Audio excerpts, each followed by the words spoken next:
Of course, you can get through this and it will pass. Thank you so much for your letters. Recently, I got a letter from a guy saying that he listened to you, changed his environment, stopped sniffing and drinking, and he started feeling shaky.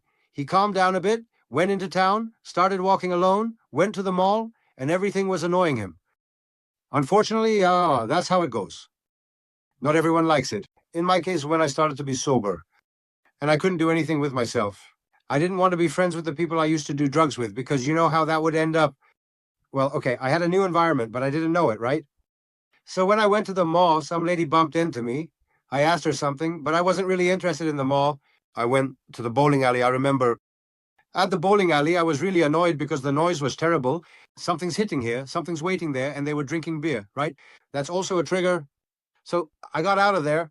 I walked around a bit, ran a bit. I have some very well-known good athletes who are Olympians. They're very famous. They were answering my calls. These are very empathetic people. Hang in there, Wojtek, we're rooting for you. I had someone like that, which is also very important. Unfortunately, it's true that when someone has money and wants to break free from that addiction, it's much, much harder. As long as I had money, was snorting everything until I was bleeding.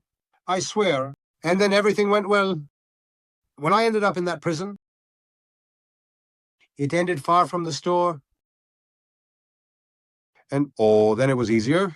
That's why I've always said in previous roles, I once happened to say that you become an alcoholic from Ballantine's from Wodge, not from denatured alcohol. Because if someone can afford it, of course, that's true. But I'm talking now to those who I'm really happy to see trying my methods that worked for me. Try until you can't anymore. You'll make it. Go into a new environment, into new company. Better to be sober and alone than to be drunk with someone else. I give you my word. I also had moments when I could only feel love when I was on drugs. It's amazing. In this big sex, I thought I wouldn't be able to do it normally, but it is possible. You'll see. How many people will commit to sobriety? It's not as scary as those movies about getting out of addiction. It's really not a tragedy. A tragedy is like a yellowish one. It will come in here. That's a tragedy then because we won't have any money.